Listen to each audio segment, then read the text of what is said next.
Hello everyone, welcome to AD success point. आज हम class 12th biology का chapter 12 ecosystem one short lecture में cover करने वाले हैं। तो सबसे पहले इसमें हम इकोसिस्टम का डिफिनेशन से स्टार्ट करते हैं। What is ecosystem? So ecosystem is the sum total of living organism and their environment. तो लिविंग ऑर्गेनिज्म और उसके आसपास का जो एनवायरनमेंट होता है, इसको कलेक्टिवली क्या कहेंगे? Ecosystem. So ecosystem is the sum of biotic component and abiotic component. Biotic component means plants and animals और एबायोटिक कंपोनेंट में soil, temperature, water, inorganic matter, ये सब चीज़ें आ जाएंगी। तो इकोसिस्टम क्या है? सम ऑफ बायोटिक कंपोनेंट जो कि लिविंग ऑर्गेनिज्म होते हैं, प्लांट एंड एनिमल, और एबायोटिक कंपोनेंट जो कि नॉन लिविंग होते हैं। और नॉन लिविंग में क्या क्या होंगे? जैसे कि सॉइल हो गया, टेम्परेचर हो गया, वाटर हो गया, रेनफॉल हो गया, ह्यूमिडिटी हो गया। तो ये सारी चीज़ें एबायोटिक कंपोनेंट। तो बायोटिक और एबायोटिक एक साथ मिलके क्या बनाते हैं? इकोसिस्टम। अब इकोसिस्टम बहुत बड़ा भी हो सकता है, बहुत छोटा भी हो सकता है। जैसे कि ओशियन की बात करें, ओशियन बहुत बड़ा होता है तो वो भी एक इकोसिस्टम है। ओशियन में बहुत सारी मछलियाँ रहती हैं, बहुत सारे एनिमल्स रहते हैं, फाइटोप्लैंक्टन्स रहते हैं, जू प्लैंक्टन्स रहते हैं, और ओशियन के अंदर वाटर है और उसमें सॉल्ट भी है। तो बायोटिक और एबायोटिक दोनों कंपोनेंट वहाँ पे है। फिर एक हम छोटे से इकोसिस्टम का एग्जांपल ले, तो हमने अगर एक ड्रॉप पानी ले लिया, अगर किसी पॉन्ड से हमने एक ड्रॉप पानी ले लिया, तो उस वन ड्रॉप ऑफ वाटर में भी क्या है? इसमें बैक्टीरिया होंगे और वाटर है। बैक्टीरिया क्या हो गया? लिविंग कंपोनेंट मीन्स बायोटिक, और वाटर क्या हो गया? Abiotic component. तो एक ड्रॉप जो पानी है वो भी एक इकोसिस्टम बना रहा है। वो बैक्टीरिया का एक इकोसिस्टम है जिसमें वो रह रहा है, सर्वाइव कर रहा है।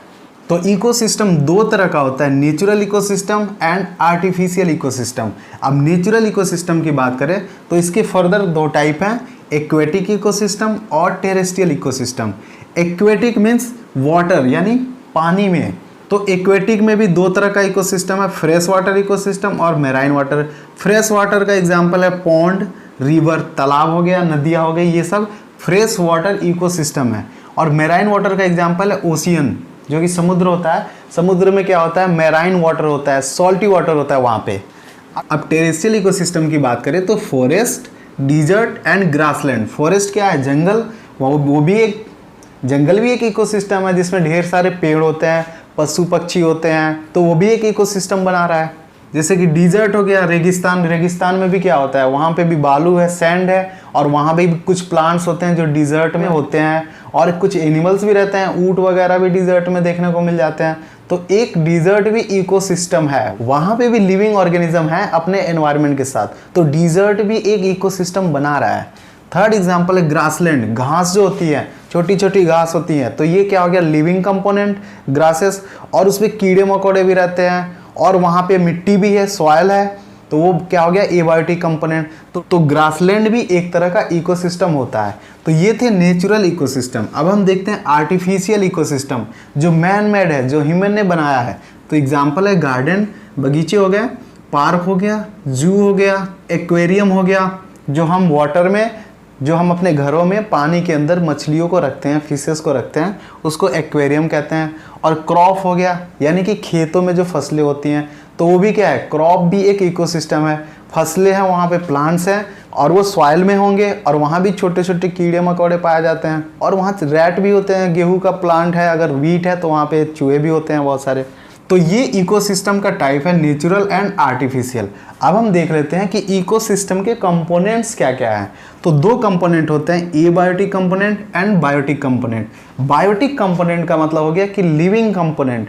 इकोसिस्टम में जो लिविंग ऑर्गेनिज्म होते हैं उनको हम कहते हैं बायोटिक कंपोनेंट। तो अब बायोटिक कंपोनेंट तीन तरह के होते हैं। फर्स्ट होता है प्रोड्यूसर, जिसे हम ऑटोट्रॉप्स कहते हैं, यानी प्लांट। प्लांट जो होते हैं वो प्रोड्यूसर होते हैं।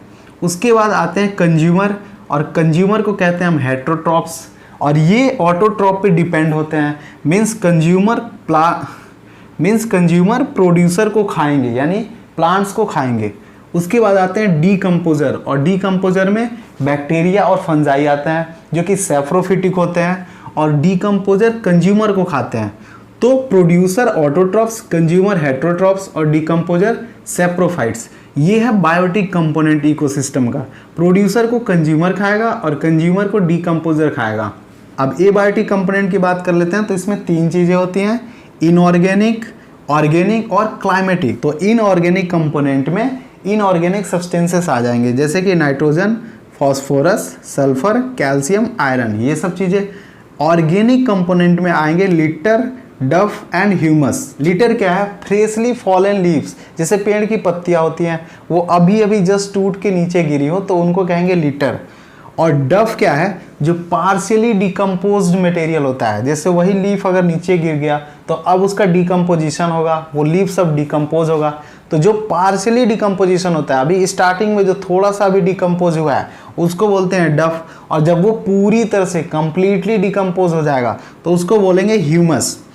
और थर्ड फैक्टर है, यानी थर्ड कंपोनेंट है क्लाइमेटिक। क्लाइमेटिक में क्लाइमेट से रिलेटेड, जैसे कि टेम्परेचर हो गया, सॉइल हो गया, रेनफॉल, ह्यूमिडिटी। तो ये 3 फैक्टर हैं एबायोटिक कंपोनेंट के, इनऑर्गेनिक, ऑर्गेनिक एंड क्लाइमेटिक। अब हम समझ लेते हैं ट्रॉपिक लेवल क्या होता है। इकोसिस्टम में ट्रॉपिक लेवल देखने को मिलता है। ट्रॉपिक लेवल क्या है? Series of organism in A food chain. किसी भी फूड चेन के अंदर जो सीरीज ऑफ ऑर्गेनिज्म आते हैं उन्हीं को हम कहते हैं ट्रॉपिक लेवल। तो सबसे फर्स्ट ट्रॉपिक लेवल क्या होगा किसी भी इकोसिस्टम में? तो प्रोड्यूसर होते हैं फर्स्ट ट्रॉपिक लेवल, और प्रोड्यूसर में आते हैं फाइटोप्लैंक्टन्स, जो बहुत ही छोटे छोटे स्मॉल प्लांट्स होते हैं, बहुत ही छोटे छोटे होते हैं, उनको फाइटोप्लैंक्टन्स कहते हैं। फिर ग्रासेस आ जाएंगी जो घास होती हैं, और ट्री हो जाएंगे बड़े बड़े पेड़। यानी प्रोड्यूसर क्या है? ऑटोट्रॉप्स हैं, और ये ट्रॉपिक लेवल फर्स्ट ऑक्यूपाई करते हैं। मतलब ये किसी भी इकोसिस्टम में फर्स्ट ट्रॉपिक लेवल ये शो करते हैं। अब सेकेंड ट्रॉपिक लेवल की बात करें तो सेकेंड ट्रॉपिक लेवल क्या होगा? जो प्रोड्यूसर पे फीड करेगा, यानी प्रोड्यूसर पे जो डिपेंड होगा। तो प्रोड्यूसर हैं ऑटोट्रॉप, इन पे डिपेंड होते हैं हेट्रोट्रॉप्स, और हेट्रोट्रॉप्स में कौन आएंगे? कंज्यूमर। तो कंज्यूमर डिपेंड है प्रोड्यूसर में। तो कंज्यूमर भी 3 तरह के होते हैं, primary consumer, secondary consumer and tertiary consumer. तो प्रोड्यूसर को खाते हैं प्राइमरी कंज्यूमर, और प्राइमरी कंज्यूमर क्या होते हैं? हार्बीवोर्स होते हैं, शाकाहारी एनिमल, जैसे कि काऊ हो गया, गाय, ये ग्रासोफर हो गया, रैबिट हो गया, ये सब प्राइमरी कंज्यूमर हैं। ये प्रोड्यूसर यानी प्लांट पे फीड करते हैं, प्लांट को खाते हैं। और ये ट्रॉपिक लेवल कौन सा ऑक्यूपाई करेंगे? तो ट्रॉपिक लेवल सेकेंड। तो प्राइमरी कंज्यूमर जो है वो ट्रॉपिक लेवल सेकेंड ऑक्यूपाई करते हैं। अब ट्रॉपिक लेवल थर्ड की बात करें तो वो ऑर्गेनिज्म होंगे जो प्राइमरी कंज्यूमर पे फीड करते हो, यानी सेकेंडरी कंज्यूमर। अब जो प्राइमरी कंज्यूमर को खाएंगे वो क्या कहलाएंगे? Secondary consumer. और वो कौन सा ट्रॉपिक लेवल ऑक्यूपाई करेंगे? तो ट्रॉपिक लेवल थर्ड। और सेकेंडरी कंज्यूमर में कौन आते हैं? कार्निवोर्स, यानी ऐसे एनिमल जो हार्बीवोर्स को खाएंगे। जो हार्बीवोर्स हैं उनको अब जो खाएगा वो क्या होगा? कार्निवोर होगा, और वो सेकेंडरी कंज्यूमर कहलाएगा, क्योंकि प्राइमरी कंज्यूमर को खा रहे हैं तब ये हो गया सेकेंडरी कंज्यूमर। और इसमें एग्जांपल है बर्ड्स हो गई, फिशेस हो गई, वुल्फ हो गया, ये सब क्या है? कार्निवोर्स है, मांसाहारी हैं, और ये ट्रॉपिक लेवल थर्ड में आते हैं। अब ट्रॉपिक लेवल 4 की बात करें तो ट्रॉपिक लेवल 4 में आएंगे टर्शियरी कंज्यूमर, यानी जो सेकेंडरी कंज्यूमर पे फीड करते हो। और टर्शियरी कंज्यूमर में आते हैं टॉप कार्निवोर, जो सबसे टॉप पे होते हैं कार्निवोर, जैसे कि लायन हो गया, वो किसी को भी खा सकता है, वो सबसे टॉप कार्निवोर है। मैन हो गया, ये सब क्या है? टॉप कार्निवोर हैं, जो सबसे ऊपर हैं। तो हमने ट्रॉपिक लेवल में देखा कि first and second trophic level पे आते हैं कंज्यूमर, जो कि प्रोड्यूसर पे फीड करते हैं। और थर्ड ट्रॉपिक लेवल पे आते हैं सेकेंडरी कंज्यूमर, जो कि प्राइमरी कंज्यूमर पे फीड कर रहे हैं। और फोर्थ ट्रॉपिक लेवल पे आते हैं टर्शियरी कंज्यूमर, जो कि सेकेंडरी कंज्यूमर पे फीड करते हैं, और ये होते हैं टॉप कार्निवोर। तो प्रोड्यूसर पे फीड करेगा प्राइमरी कंज्यूमर, और प्राइमरी कंज्यूमर पे फीड करेगा सेकेंडरी कंज्यूमर, सेकेंडरी कंज्यूमर पे फीड करेगा टर्शियरी कंज्यूमर, जो कि होता है टॉप कार्निवोर। और जब टॉप कार्निवोर वो मरते हैं तो उन पे फीड करते हैं डिकम्पोजर्स। लायन है या ह्यूमन ही है, जब ये मर जाएंगे तो इनकी बॉडी पे बैक्टीरिया और फंजाई आते हैं, जो कि डिकम्पोजर्स होते हैं, और इनकी बॉडी को वो डिकम्पोज कर देते हैं। तो ये था ट्रॉपिक लेवल्स इन इकोसिस्टम। तो अब हम देखेंगे structure and function of ecosystem. Ecosystem की क्या स्ट्रक्चर है और उसके फंक्शन क्या क्या है। तो सबसे पहले इसमें आता है प्रोडक्टिविटी। प्रोडक्टिविटी क्या है? The rate of production of biomass, means जितना ऑर्गेनिक मैटर बनता है, जितना बायोमास प्रोड्यूस होता है, एनर्जी जो बनता है, उसी को कहते हैं प्रोडक्टिविटी। अब जो प्रोडक्टिविटी होता है वो 2 तरह का होता है, प्राइमरी प्रोडक्टिविटी और सेकेंडरी प्रोडक्टिविटी। प्राइमरी प्रोडक्टिविटी जो प्लांट्स में बनता है, यानी जो प्रोड्यूसर के अंदर जो बायोमास बनता है उसको कहते हैं प्राइमरी प्रोडक्टिविटी। अब प्राइमरी प्रोडक्टिविटी भी दो टाइप के हैं। फर्स्ट है ग्रॉस प्राइमरी प्रोडक्टिविटी। ये क्या है? Rate of production of biomass during photosynthesis, यानी जब प्लांट्स फोटोसिंथेसिस करते हैं तो उस टाइम पे जो भी बायोमास बनता है, जो भी एनर्जी उस टाइम पे प्रोड्यूस होती है, वही होता है ग्रॉस प्राइमरी प्रोडक्टिविटी। और जो एनर्जी बनेगी प्लांट्स के अंदर फोटोसिंथेसिस में, उस एनर्जी को प्लांट्स यूटिलाइज भी करेगा अपने रिस्पायरेशन के लिए। तो जो एनर्जी फोटोसिंथेसिस में प्रोड्यूस हो रहा है उसमें से कुछ रिस्पायरेशन के फॉर्म में प्लांट यूटिलाइज कर लेगा, यानी कुछ एनर्जी लॉस हो जाएगी।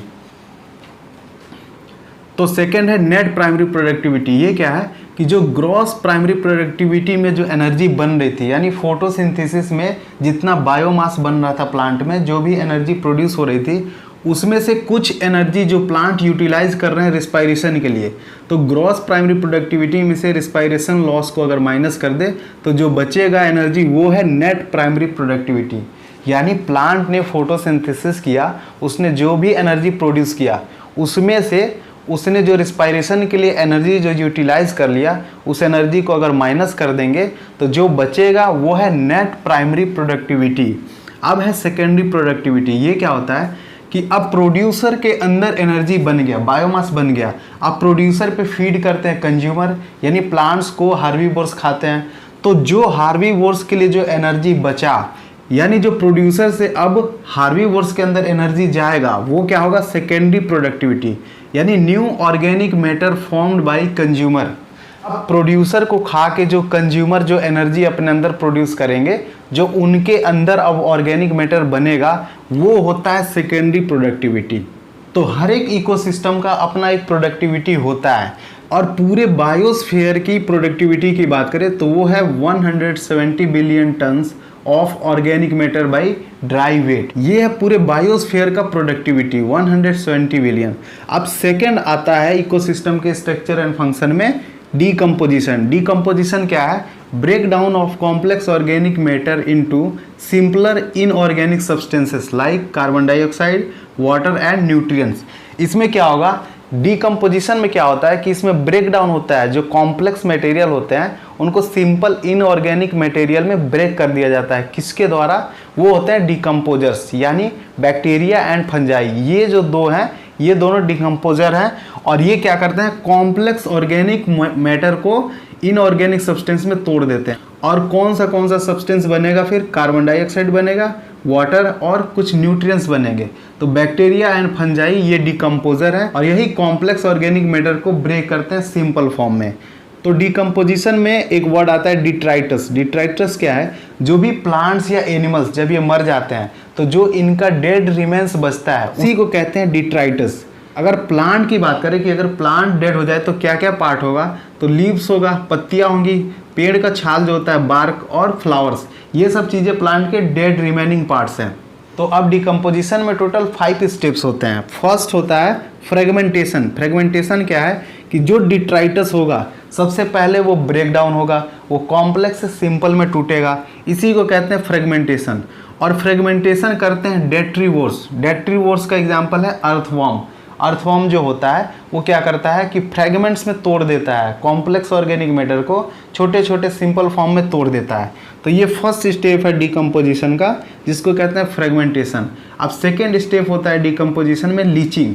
लीचिंग में क्या होगा? जो इनऑर्गेनिक सॉलिड सब्सटेंस होते हैं, जो इनसॉल्युबल इन वाटर होते हैं, वो क्या होता है कि सॉइल के नीचे चले जाते हैं, वो सॉइल के अंदर चले जाएंगे, और इस प्रोसेस को कहते हैं लीचिंग। अब थर्ड स्टेप होता है कैटाबोलिज्म। कैटाबोलिज्म क्या है?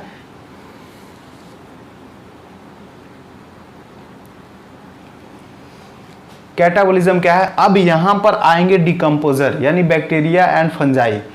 फ्रेगमेंटेशन हो गया, अर्थवर्म ने कर दिया है, फिर लीचिंग हो गया। अब जो कॉम्प्लेक्स सब्सटेंस बचा है उसको क्या करेंगे कि डिकम्पोजर आएंगे, बैक्टीरिया एंड फंजाई, और ये उस कॉम्प्लेक्स सब्सटेंस को तोड़ देंगे छोटे छोटे फॉर्म में, सिंपलर फॉर्म में, और इस प्रोसेस को कहते हैं कैटाबोलिज्म यानी ब्रेक डाउन। अब फोर्थ स्टेप आता है ह्यूमिफिकेशन। ह्यूमिफिकेशन में ह्यूमस बनता है, और ह्यूमस क्या है? ये डार्क कलर्ड एमॉर्फस सब्सटेंस है। तो अब कैटाबोलिज्म में जो complex organic matter simple form में टूट गया है उसका ह्यूमिफिकेशन होगा और उससे बनेगा ह्यूमस। ह्यूमस एक डार्क कलर्ड एमॉर्फस सब्सटेंस है और इस ह्यूमस का फिर होगा मिनरलाइजेशन। और मिनरलाइजेशन में क्या होगा कि इस ह्यूमस में अब जो मिनरल्स होंगे वो मिनरल्स प्रोड्यूस होंगे और वो सॉइल में मिल जाएंगे। तो इस तरह से डीकम्पोजिशन का प्रोसेस कंप्लीट होता है 5 स्टेप में। अब थर्ड आता है इकोसिस्टम के स्ट्रक्चर एंड फंक्शन में एनर्जी फ्लो। किसी भी इकोसिस्टम के लिए जो एनर्जी का मेन सोर्स है वो क्या है? सन से सनलाइट मिलता है, तो वही एनर्जी का मेन सोर्स है। तो सन से सनलाइट जो मिलता है तो सनलाइट का लेस देन 50% जो रेडिएशन वाला पार्ट होता है वही फोटोसिंथेटिकली एक्टिव रेडिएशन होता है, जिसको पार बोलते हैं। यही फोटोसिंथेटिकली एक्टिव रेडिएशन होता है। अब इस 50% पार्ट्स में से प्लांट्स क्या करते हैं कि 2 to 10% टोटल पार का ये कैप्चर करते हैं सनलाइट। प्लांट्स जो है वो ओनली 2 से 10% तक ही सनलाइट को कैप्चर करते हैं। फोटोसिंथेटिकली एक्टिव रेडिएशन है उसका सिर्फ 2 से 10% पार्ट ही प्लांट कैप्चर करते हैं सन से, और उसी को यूटिलाइज करेंगे फोटोसिंथेसिस के लिए। फोटोसिंथेसिस में क्या होता है? सनलाइट चाहिए होता है, जो क्लोरोप्लास्ट के अंदर क्लोरोफिल होता है वही सनलाइट को ट्रैप करता है, वही कैप्चर करता है। तो ओनली 2 to 10% यहाँ पे कैप्चर किया जाता है। अब जो एनर्जी फ्लो होता है हर एक ट्रॉपिक लेवल में, ट्रॉपिक लेवल क्या है? Series of organism present in A food chain. तो जैसे ये एक ग्रेजिंग फूड चैन है तो इसमें जो ऑर्गेनिज्म प्रेजेंट है ये सब क्या है? हर एक ऑर्गेनिज्म एक ट्रॉपिक लेवल शो कर रहा है। तो फर्स्ट ट्रॉपिक लेवल है यहाँ पे प्रोड्यूसर, और प्रोड्यूसर क्या होता है? प्लांट्स, जो डायरेक्ट सनलाइट को यूज करके अपने अंदर एनर्जी प्रोड्यूस करते हैं। तो प्रोड्यूसर है यहाँ पे प्लांट, और ये है फर्स्ट ट्रॉपिक लेवल। अब प्रोड्यूसर को खाएंगे कंज्यूमर, और कंज्यूमर में प्राइमरी कंज्यूमर, और प्राइमरी कंज्यूमर को कहते हैं हार्बीवोर्स। तो हार्बीवोर्स जो होते हैं वो ट्रॉपिक लेवल सेकेंड को ऑक्यूपाई करते हैं किसी फूड चैन में। अब प्राइमरी कंज्यूमर पे फीड करेंगे सेकेंडरी कंज्यूमर, और ये होते हैं कार्निवोर्स, और ये ट्रॉपिक लेवल थर्ड ऑक्यूपाई करते हैं फूड चैन के अंदर।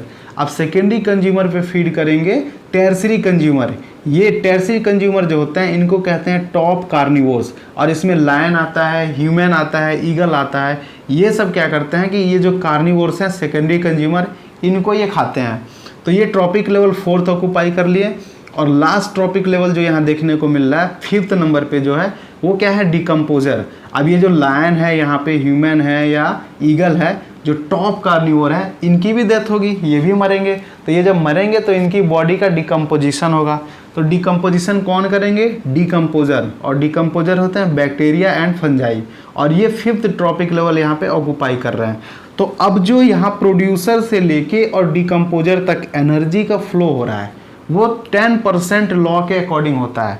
मतलब हर एक ट्रॉपिक लेवल में सिर्फ 10% एनर्जी ही आगे जाती है। अब यहाँ प्रोड्यूसर के पास जो टोटल एनर्जी होगा इसका सिर्फ 10% एनर्जी ही इसके अंदर जाएगा, प्राइमरी कंज्यूमर के अंदर जाएगा। और प्राइमरी कंज्यूमर के अंदर टोटल एनर्जी अब जो होगा उसका सिर्फ 10% जाएगा सेकेंडरी कंज्यूमर के अंदर, और सेकेंडरी कंज्यूमर के अंदर से सिर्फ 10% जाएगा टर्शियरी कंज्यूमर में यानी टॉप कार्निवोर में, और इसका भी सिर्फ 10% जाएगा डिकम्पोजर के अंदर। तो एनर्जी का जो फ्लो होता है वो 10% लॉ के अकॉर्डिंग होता है, यानी हर एक ट्रॉपिक लेवल में सिर्फ 10% एनर्जी ही ट्रेवल करती है।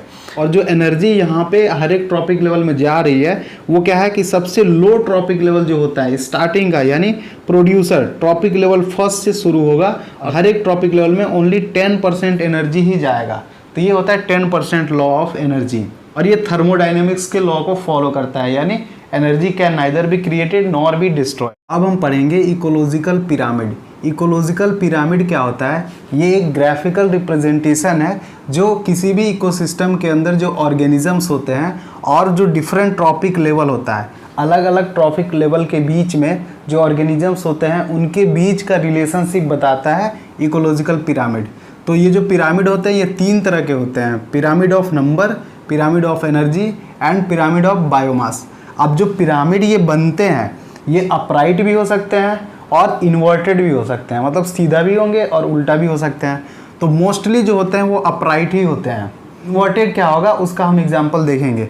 तो ये सबसे पहले हम देखते हैं pyramid of number. Pyramid of number का एग्जांपल है ग्रासलैंड इकोसिस्टम। अब ग्रासलैंड इकोसिस्टम में नंबर की बात करें तो सबसे ज़्यादा क्या होते हैं, प्रोड्यूसर, यानी ट्रॉपिक लेवल फर्स्ट पे हमेशा कौन होगा, प्रोड्यूसर होगा। अब प्रोड्यूसर के ऊपर फीड करेंगे प्राइमरी कंज्यूमर, जिनको हम हार्बीवोर्स कहते हैं, और एग्जाम्पल हो जाएगा रैबिट हो जाएगा, ग्रासोफर हो जाएगा, काऊ हो जाएगा, यानी ऐसे एनिमल जो हार्बीवोर्स होते हैं, जो प्लांट्स को खाते हैं, प्रोड्यूसर पे जो फीड करते हैं। तो ये प्राइमरी कंज्यूमर होंगे और ये ट्रॉपिक लेवल इनका क्या होगा, सेकेंड।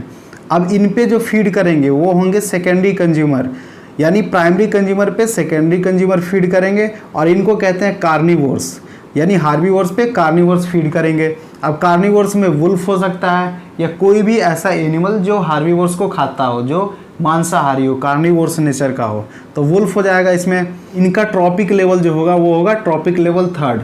अब सेकेंडरी कंज्यूमर पे फीड करेंगे टर्शियरी कंज्यूमर और इनको हम कहते हैं टॉप कार्निवोर। टॉप कार्निवोर में कौन आता है, लायन आता है, मैन आते हैं, ईगल वगैरह। ये जो ट्रॉपिक लेवल ऑक्यूपाई करते हैं वो क्या है, ट्रॉपिक लेवल फोर्थ। यानी नीचे से अगर हम देखें ट्रॉपिक लेवल फर्स्ट से, तो सबसे ज़्यादा ऑर्गेनिज्म कहाँ पर हैं, नंबर जो है पिरामिड ऑफ नंबर में नंबर सबसे ज़्यादा कहाँ है, ट्रॉपिक लेवल फर्स्ट पे। और यहाँ पे कौन है, प्रोड्यूसर यानी प्लांट्स। तो सबसे ज़्यादा ट्रॉपिक लेवल फर्स्ट वाले होंगे यानी प्लांट्स होंगे, प्रोड्यूसर होंगे, और सबसे कम कौन होंगे, टॉप कार्निवोर।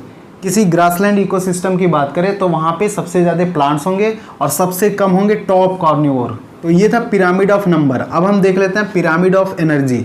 और pyramid of energy always upright होता है, हमेशा ही अपराइट होता है। ऐसा क्यों होता है, समझते हैं हम फॉरेस्ट इकोसिस्टम के एग्जांपल से। तो ये एक फॉरेस्ट इकोसिस्टम का ये इकोलॉजिकल पिरामिड है। इसमें जो ट्रॉपिक लेवल फर्स्ट होगा वो भी क्या होगा, प्रोड्यूसर होगा यानी प्लांट्स, और इन पे फीड करेंगे प्राइमरी कंज्यूमर यानी हार्बीवोर्स, और इनका ट्रॉपिक लेवल सेकेंड होगा। इन पे फीड करेंगे सेकेंडरी कंज्यूमर यानी कार्निवोर्स, और सेकेंडरी कंज्यूमर पे फीड करेंगे टर्शियरी कंज्यूमर यानी टॉप कार्निवोर। तो अब होगा क्या, ये पिरामिड ऑफ एनर्जी है, यहाँ एनर्जी की बात करनी है। तो सबसे ज़्यादा एनर्जी कहाँ पे देखने को मिलेगा, प्रोड्यूसर में। जो प्लांट्स होते हैं ये सनलाइट लेते हैं, तो सबसे ज़्यादा एनर्जी इन्हीं के अंदर बनेगा, सबसे ज़्यादा एनर्जी का प्रोडक्शन होगा प्लांट्स के अंदर। तो अगर यहाँ पे 10,000 किलो कैलोरी एनर्जी है एग्जाम्पल के लिए, तो अकॉर्डिंग टू 10% लॉ ये कहता है कि हमेशा 10% एनर्जी ही हर एक ट्रॉपिक लेवल में ट्रांसफ़र होती है।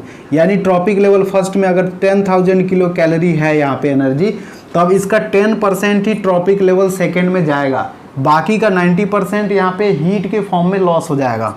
तो अब ट्रॉपिक लेवल सेकेंड में कितना आया, 1000 किलो कैलोरी। यहाँ पे ट्रॉपिक लेवल फर्स्ट में 10,000 किलो कैलोरी था, अब इसका 10% आया यहाँ प्राइमरी कंज्यूमर के पास यानी हार्बीवोर्स के अंदर।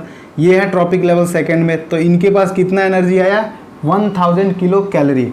अब ट्रॉपिक लेवल सेकेंड से ट्रॉपिक लेवल थर्ड में भी 10% ही जाएगा, तो इनके पास अब कितना होगा, सेकेंडरी कंज्यूमर के पास 100 किलो कैलोरी, यानी 10% एनर्जी यहाँ पे आया। और अब इनको खाएंगे टॉप कार्निवोर यानी टर्शियरी कंज्यूमर, तो टर्शियरी कंज्यूमर के अंदर भी 10% ही एनर्जी जाएगा। तो यहाँ पे 100 है तो इसका 10% हो गया 10 किलो कैलोरी, यानी जो टर्शियरी कंज्यूमर हैं, टॉप कार्निवोर हैं, जो ट्रॉपिक लेवल 4 में है, इनके पास एनर्जी जा रहा है 10 किलो कैलोरी।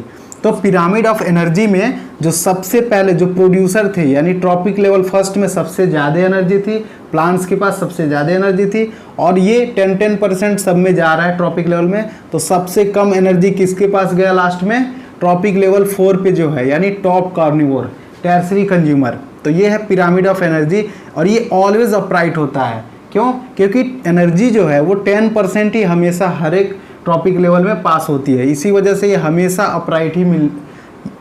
हमेशा अपराइट देखने को मिलेगा, ये कभी इन्वर्टेड नहीं हो सकता है। अब तीसरा जो पिरामिड है वो है पिरामिड ऑफ बायोमास, यानी वेट की बात करेंगे यहाँ पे, किस ट्रॉपिक लेवल में कितना वेट है। तो अगर ये हम फॉरेस्ट इकोसिस्टम की बात करें तो सबसे ज़्यादा वेट, जो मैक्सिमम वेट होगा वो होगा प्रोड्यूसर के पास, जो कि ट्रॉपिक लेवल फर्स्ट में होते हैं हमेशा। तो ट्रॉपिक लेवल फर्स्ट में प्रोड्यूसर हैं, प्लांट्स हैं, तो सबसे ज़्यादा वेट इनका होगा। यानी फॉरेस्ट में ढेर सारे प्लांट्स होते हैं, बहुत ज़्यादा प्लांट्स होते हैं, तो इनका वेट ज़्यादा होगा। अब इन पे फीड करेंगे हार्बीवोर्स यानी प्राइमरी कंज्यूमर, और वो ऑक्यूपाई करेंगे ट्रॉपिक लेवल सेकेंड, ठीक है। और फिर इन पे फीड करेंगे सेकेंडरी कंज्यूमर जो ऑक्यूपाई करेंगे ट्रॉपिक लेवल थर्ड, और इन पे फीड करेंगे टॉप कार्निवोर जो ऑक्यूपाई करेंगे ट्रॉपिक लेवल 4। तो सबसे ज़्यादा वेट देखा जाए तो ये कहाँ पर है, प्रोड्यूसर के पास है, यहाँ पे वेट मैक्सिमम है और फिर यहाँ वेट कम होते गया, प्राइमरी कंज्यूमर, फिर सेकेंडरी, फिर टर्सरी। अब जो टर्सरी कंज्यूमर है यानी जो टॉप कार्निवोर हैं फॉरेस्ट में, वो क्या होते हैं, लायन होते हैं, शेर होते हैं। तो जो शेर होते हैं ये तो बहुत कम होते हैं, तो इनका वेट वैसे भी बहुत कम हो जाएगा। अब जंगल में बहुत कम शेर होते हैं पर प्लांट्स बहुत ज़्यादा होते हैं, तो प्लांट्स का वेट सबसे ज़्यादा मैक्सिमम, और जो टॉप कार्निवोर है यानी लायन है इनका वेट सबसे कम। तो ये है पिरामिड ऑफ बायोमास, ये अपराइट वाला है। तो अपराइट फॉरेस्ट इकोसिस्टम में देखने को मिलता है।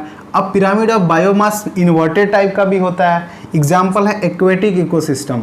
अगर हम एक्वेटिक इकोसिस्टम की बात करें, पानी के अंदर जो इकोसिस्टम होता है, तो किसी सी के अंदर अगर हम किसी सी के इकोसिस्टम की बात करें समुद्र के अंदर, तो क्या होगा, सबसे पहले फाइटोप्लैंक्टन्स हो गए। फाइटोप्लैंक्टन्स क्या होता है, छोटे छोटे जो स्मॉल प्लांट्स होते हैं, जैसे कि एल्गी हो गया, डाइएटम्स हो गए और डाइनोफ्लैजिलेट्स हो गए, इनको हम कहते हैं फाइटोप्लैंक्टन्स, छोटे छोटे स्मॉल प्लांट। इनको खाते हैं जू प्लैंक्टन्स, ये भी छोटे छोटे एनिमल होते हैं, स्मॉल एनिमल। तो फाइटोप्लैंक्टन्स पे फीड करेंगे जू प्लैंक्टन्स, और जू प्लैंक्टन्स को खाएंगी स्मॉल फिशेस, छोटी छोटी मछलियाँ, और छोटी छोटी मछलियों को खाएंगी बड़ी बड़ी मछलियाँ यानी लार्ज फिशेस। तो यहाँ पे जो पिरामिड बन रहा है वो उल्टा बन रहा है, इन्वर्टेड है, यहाँ पे इन्वर्टेड देखने को मिल रहा है। तो ये एक्वेटिक इकोसिस्टम का एग्जाम्पल है और ये इन्वर्टेड शेप का होता है। तो ये था इकोलॉजिकल पिरामिड। यहाँ पे ये चैप्टर इकोसिस्टम कंप्लीट होता है। आई होप कि आपको समझ में आया हो। Thank you.